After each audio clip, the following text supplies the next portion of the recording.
Photos appeared on my phone that I never took. I never thought a simple phone could mess up my entire life. But here I am, sitting in my apartment, staring at pictures on my phone that I swear I never took, and honestly, I'm scared. It all started about 3 weeks ago. I was scrolling through my gallery, trying to find a photo of a receipt I needed for work reimbursement, when I noticed something weird. There were pictures of places I had never been, like some seedy bar downtown, an alley with graffiti, and even a photo of a stranger, sitting on a bench in a park I've never visited. At first, I thought it was some glitch, or maybe my phone got hacked. I wasn't even sure how those photos ended up there. The timestamps didn't help either. They were all taken in the middle of the night, between 2 and 4 a.m. I was asleep. Or at least I thought I was. The next day, I tried to brush it off. Maybe someone borrowed my phone, or a friend played a prank. But when I asked my roommate, he just shrugged and said, "Dude, I haven't touched your phone." I didn't believe him, but I didn't have proof otherwise. A few days later, more photos showed up. This time, closer to home, shots of my apartment building's lobby, the hallway outside my door, even a blurry selfie of someone wearing a hoodie that looked oddly familiar but impossible to recognize clearly. I started feeling watched. Paranoia creeped in, and I checked every possible security app and ran scans for malware, but everything seemed normal. Then I remembered something. I had recently shared my iCloud password with an old friend, someone I trusted, or so I thought. I confronted him, but he denied everything, said he hadn't touched my stuff. But deep down, I knew it was him. The photos kept coming, each one more unsettling than the last. One showed my mailbox open, with a note inside. Another captured the back of my car parked on the street. And worst of all, one photo showed my bedroom window at night, with a shadowy figure barely visible. I changed all my passwords, got new locks for my doors, and even installed cameras inside. The footage showed nothing unusual, but the photos on my phone told a different story. Last night, I got a message. Just a text. "You're not as safe as you think." And now I'm writing this because I don't know who else to trust. If anyone has advice or has been through something similar, please tell me. Because right now, I'm scared, confused, and I have no idea what to do next. After that chilling message, I barely slept. Every little noise felt like footsteps creeping closer. Every shadow seemed to move. I didn't even want to look at my phone, but the pictures were still there, haunting me like ghosts in the screen. I decided to dig deeper. If it was my old friend, I needed proof. I started looking through messages, calls, anything that might connect him to the times the photos were taken. And then I found a deleted conversation in my messages app. Someone had sent me a photo of my front door, time-stamped the same night I got the first mysterious pictures. I knew I had to confront him again, but this time, I wasn't going to just ask. I needed answers, so I called him. "Hey, we need to talk. Now." There was silence on the other end. Then, a shaky voice. "Look, man, I didn't mean for it to get this far. I wanted to scare you a bit." "Scare me? This is harassment." "Why? What do you want?" I demanded. He sighed. "It's complicated.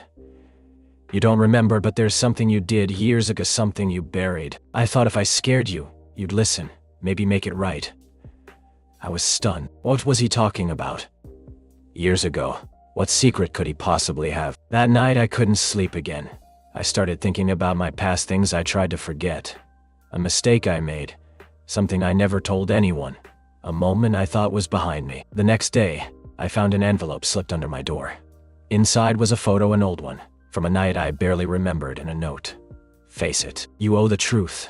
I'm torn. I don't know if I'm being punished, or if this is a chance to fix something I ignored for too long, but I'm scared what will happen if I dig too deep." The photo in the envelope was grainy but unmistakable.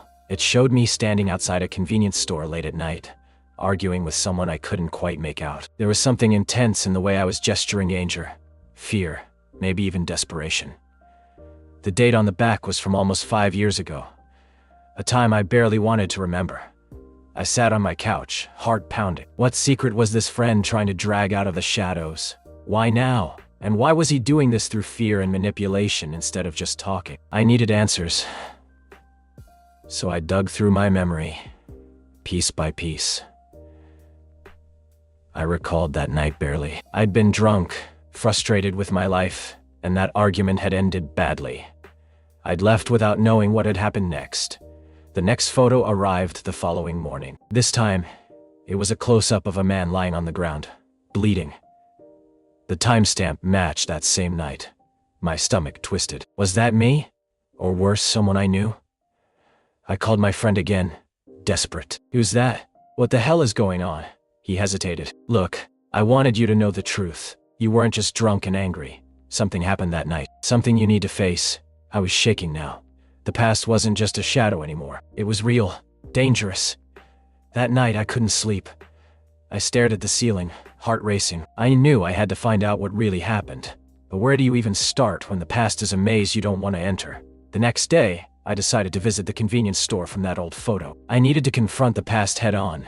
When I got there, it looked almost the same faded neon sign, cracked windows, the usual late-night crowd. I asked the clerk if he remembered anything from 5 years ago, but he just shrugged. Lots of drama here, man. Not much sticks. Determined, I checked the nearby security cameras, hoping to find some footage. The store manager was hesitant but eventually handed me the tape after I explained my situation.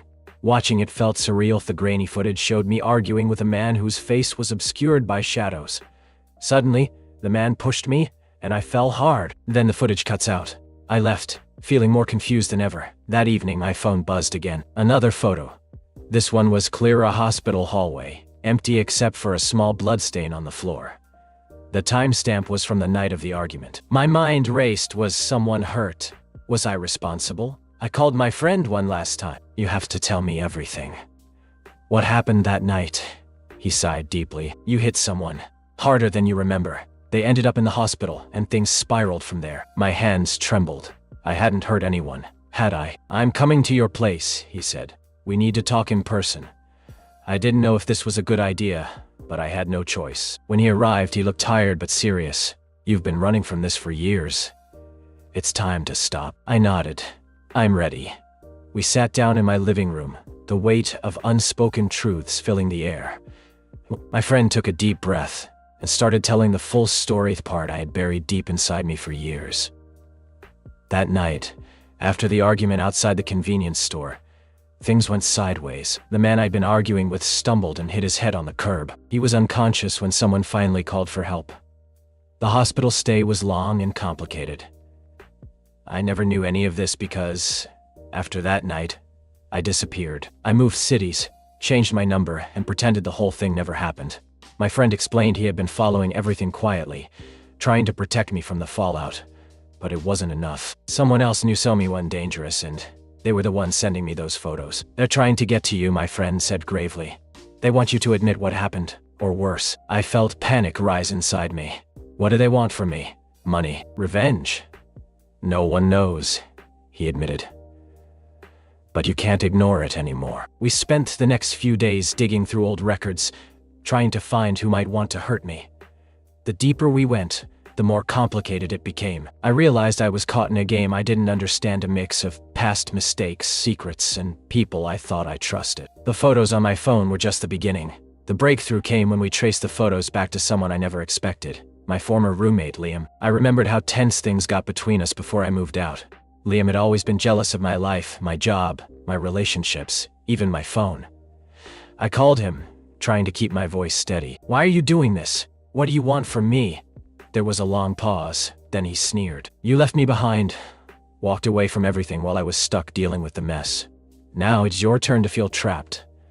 I realized this was never about money or revenge. It was about control. Liam wanted to ruin me piece by piece.